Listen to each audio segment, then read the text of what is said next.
आणि मोठी बातमी. उपमुख्यमंत्री अजित पवार अनंतात विलीन झाले.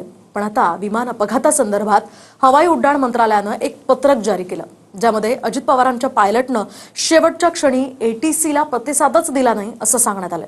पाहूयात.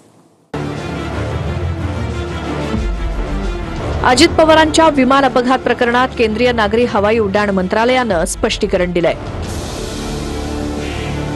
नागरी हवाई उड्डाण मंत्रालयाच्या स्पष्टीकरणानुसार लँडिंगच्या आधी शेवटच्या क्षणी पायलटनं ATCला प्रतिसादच दिला नाही.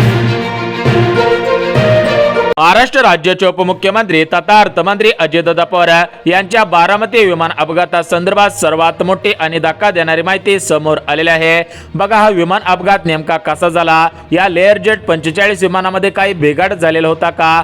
पायलटची काही चूक झालेली होती का? सकाळी धुके असल्यामुळे, वातावरणातील बदल का मोठ्या वाऱ्यामुळे हा अपघात झालेला आहे का? अशा प्रकारचे भरपूर प्रश्न सर्वांना पडलेले आहेत. यासोबतच काही ठिकाणी संशय सुद्धा व्यक्त केला जात आहे. काही ठिकाणी पारावरती चर्चा सुरू आहेत की हा अपघात नव्हे तर हा घातपात असू शकतो, अशा पद्धतीची चर्चा सुरू आहे. परंतु आता कोणालाही अंदाज लावण्याची गरज नाही, कारण थेट रिपोर्ट आलेला आहे. हा रिपोर्ट DGCA यांच्या माध्यमातून आलेला आहे. त्यामुळे हा रिपोर्ट काय सांगतोय याकडे लक्ष देणं गरजेचं आहे. बघा, यासोबतच या विमानातील जो ब्लॅक बॉक्स आहे तर तो ब्लॅक बॉक्स ताब्यात घेण्यात आलेला आहे. यामध्ये अजितदादा पवार त्यांच्या सहकाऱ्यांसोबत, पायलट सोबत काय बोललेले होते, त्यांचा शेवटचा कॉल कोणासोबत झालेला होता, पायलटची सर्व रेकॉर्डिंग, अपघात होण्याच्या 5 मिनिट अगोदर काय हालचाली सुरू होत्या, विमान अपघात होण्याच्या वेळेस काय बोलणं सुरू होतं, पिंकी माळी, समूद कपूर यांचे काय बोलणे सुरू होते, तर याची संपूर्ण सविस्तर माहिती समोर आलेली आहे. तीच माहिती तुम्हाला एकंदरीत सांगत आहे. बघा, एकंदरीत अजितदादांच्या विमान अपघाताची A to Z स्टोरी या ठिकाणी सांगत आहे. सविस्तर तुम्ही ऐकायची आहे. बघा, एकंदरीत विचार करायला गेलं तर 28 जानेवारी रोजी अजितदादांचे लेअर जेट 45 हे विमान मुंबईकडून बारामतीकडे 8:15 वाजेच्या दरम्यान रवाना झालेले होते. समोर आलेल्या माहितीनुसार हे लेअर जेट 45 विमान बारामतीमध्ये सकाळी 8:50 आसपास पोहोचणार होता. परंतु हे विमान पोहोचण्याच्या अगोदरच याचा भीषण स्फोट झाला. अपघात कसा काय झाला? हा स्फोट झाल्यामुळे मदत मिळायला का उशीर झालेली होते? हा अपघात होता की घातपात होता? असे प्रश्न आता उपस्थित होत आहेत. परंतु असे सर्व अंदाज आता खोटे ठरत आहेत. बघा, याच्या अगोदर बातम्या आलेल्या होत्या, परंतु या बातम्यांमध्ये जे पण काही अंदाज वर्तवण्यात येत होते तर ते सर्व अंदाज खोटे ठरलेले आहेत. वेगळं सत्य समोर आलेलं आहे. त्यामुळे राज्यातील अजितदादांच्या चाहत्यांची, कार्यकर्त्यांच्या पायाखालची जमीन सरकलेली आहे. बघा, तिथे उपस्थित असलेल्या प्रत्यक्ष दर्शकांनी दिलेल्या माहितीनुसार बराच वेळ हे एक विमान आबाळामध्ये गिरक्या घालत होता. या विमानातून विचित्र आवाज येत होता. या विमानाचा मोठा स्फोट झालेला होता. एकंदरीत विचार करायला गेला तर बारामतीमध्ये बघा, जिथून पालखी मार्ग आहे तर त्या पालखी मार्गाच्या साईडलाच हे लँडिंगसाठी विमान येत असतं. तुम्हाला सुद्धा माहिती आहे की जर तुम्ही बारामतीला गेला तर त्या ठिकाणी विमानतळ आहे, तर त्या विमानतळाच्या शेजारीच या ठिकाणी पालखी महामार्ग आहे. तर या पालखी महामार्गाच्या जवळच विमानाचं लँडिंग होत असतं. बघा, हे विमानाचं लँडिंग करताना जे पायलट होते तर त्या पायलटला धुक्यांची अडचण येत होती. म्हणजे त्यांच्या समोर मोठ्या प्रमाणामध्ये धुके दिसत असल्याची माहिती त्या पायलटने दिलेली होती. परंतु ही माहिती सर्वांना पटेल असं नाही, तर याचं जे सत्य आहे तर ते सत्य आता समोर आलेलं आहे. बघा, एकंदरीत विचार करायला गेलं तर 28 जानेवारी 2026 ची ती सकाळ महाराष्ट्राच्या राजकारणातला एक पॉवरफुल आवाज कायमचा शांत झाला. मुंबईहून बारामतीकडे निघालेलं विमान लँडिंगच्या अवघ्या काही सेकंद आधी जमिनीवर कोसळलं आणि अवघा महाराष्ट्र सुन्न झाला. पण या अपघातामध्ये फक्त खराब हवामान होतं की अजून काही? वैमानिकाचे शेवटचे शब्द काय होते? आज या अजितदादांच्या अपघाताचा संपूर्ण क्रोनॉलॉजी आपण उघडणार आहोत. त्यामुळे सविस्तर व्हिडिओ पाहत चला. बघा, सकाळी 8:10 वाजता अजितदादा मुंबईकडून बारामतीसाठी लेअर जेट 45 VTSSK या चार्टर विमानाने उड्डाण घेतलेलं होतं. त्यांच्यासोबत त्यांचे स्वीय सहाय्यक, सुरक्षा रक्षक आणि 2 वैमानिक होते. बघा, बारामतीमध्ये होणाऱ्या आगामी जिल्हा परिषद निवडणुकांच्या सभांसाठी दादा उत्साहाने निघालेले होते. फेब्रुवारी महिन्याच्या पहिल्या आठवड्यामध्ये जिल्हा परिषद, पंचायत समितीची निवडणुका होणार होत्या. या निवडणुकासाठी अजितदादा पवार हे सज्ज झालेले होते. परंतु या निवडणुकीच्या होण्याच्या अगोदर अजितदादांवरती काळाने घाला घातलेला आहे. परंतु एकंदरीत हे लेअर जेट 45 जे विमान आहे तर ते विमान एखाद्या लॅम्बोर्गिनी सारखं विमान आहे. त्यामुळे या विमानाचा अपघात सहजासहजी होणं शक्य नसल्याची माहिती समोर येत आहे. परंतु हा अपघात कसा काय झालेला आहे त्याचा एक चित्तथरारक समोर आलेला आहे. बघा, सकाळी 8:18 वाजता विमानाचा बारामती एअर ट्रॅफिक कंट्रोलशी म्हणजेच ATCशी संपर्क झाला. हवामान खराब होतं, धुकं दाट होतं. वैमानिकांनी पहिल्या प्रयत्नामध्ये लँडिंग करण्याचा प्रयत्न केला पण धावपट्टी स्पष्ट दिसत नव्हते. विमानाने परत एकदा गो अराउंड म्हणजेच पुन्हा हवेत जाणं केलं पण 8:43च्या सुमारास वैमानिकाने पुन्हा एकदा प्रयत्न केला आणि तिथेच घात झालेला आहे. एकंदरीत विचार करायला गेलं तर हे जे वैमानिक होते तर त्यांनी स्टार्टिंगला विमान उतरण्याचा प्रयत्न केला परंतु त्यांना या ठिकाणी धुके दिसल्यात असल्यामुळे लँड सीडिंग जे असतं तर ते विजिबल नसल्यामुळे त्यांना हे विमान उतरण्यामध्ये ते अयशस्वी झालेले होते. त्यांनी परत एकदा गो अराउंड म्हणजेच त्याच ठिकाणी परत एकदा फिरून येण्याचा निर्णय घेतला. परंतु ते जेव्हा दुसऱ्या वेळेस त्या ठिकाणी यायला लागले तर त्यावेळेस 8:43 झालेले होते आणि 8:43 सुमारास या ठिकाणी ते विमान क्रॅश झालं. त्या विमानाचा अगोदरच आवाज येत होता त्यामुळे मोठ्या प्रमाणामध्ये हे क्रॅश झालेलं होतं. परंतु एकंदरीत विचार करायला गेला तर जो या विमानामध्ये ब्लॅक बॉक्स सापडलेला आहे याच्यामध्ये जी काय रेकॉर्डिंग आहे तर ते रेकॉर्डिंग काय आहे याविषयी आपण माहिती बघून घेणार आहोत. त्यामुळे तपासामध्ये काय काय गोष्टी उघडकीस आलेल्या आहेत त्याविषयी माहिती आपण बघत आहोत. बघा, बारामती अपघातामधील तपासामध्ये समोर आलेली सर्वात धक्कादायक गोष्ट म्हणजे कॉकपिट मधील वैमानिकांचे शेवटचे शब्द. ब्लॅक बॉक्स मधील माहितीनुसार विमान कोसळण्यापूर्वी वैमानिकांच्या तोंडून ओ शिट हे शब्द बाहेर पडले आणि त्यानंतर संपर्क तुटला.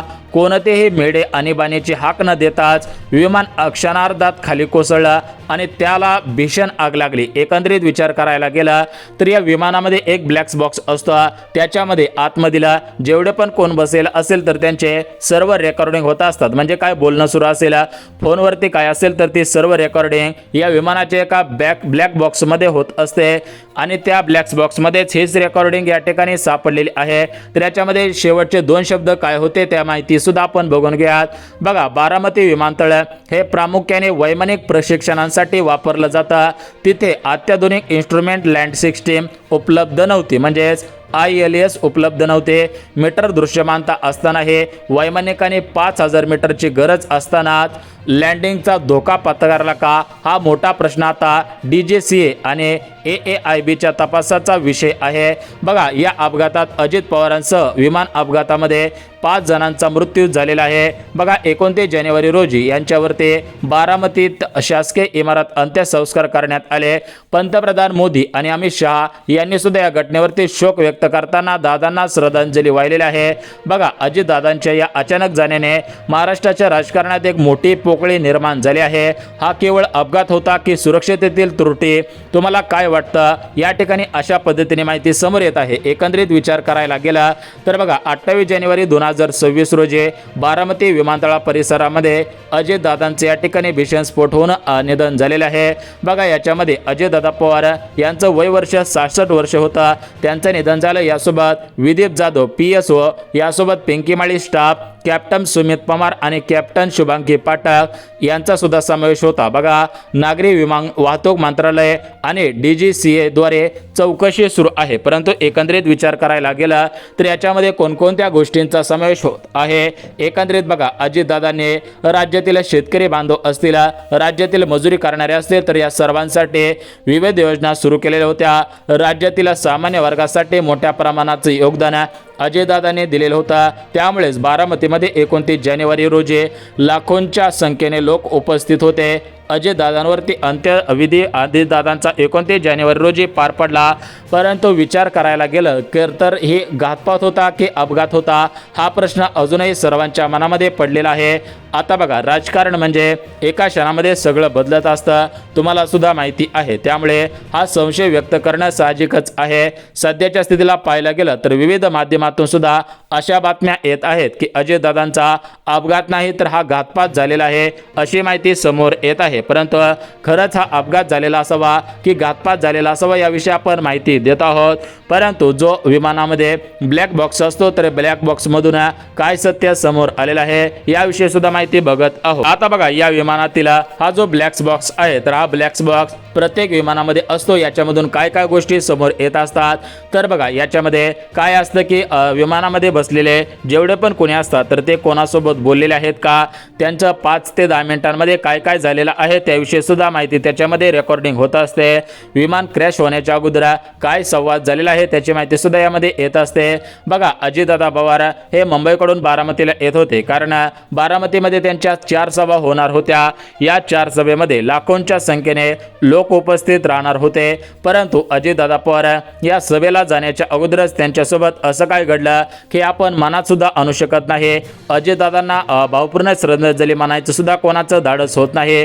परंतु हे सत्य आहे, हे त्रिकालीन सत्य आहे, हे घडलेलं आहे, हे खरंच आहे अशी माहिती सुद्धा आपल्याला माहिती आहे. एकंदरीत विचार करायला गेला तर अजितदादांचा हा घातपात होता की अपघात होता अशा बातम्या भरपूर तुम्ही सुद्धा ऐकलेल्या असतील.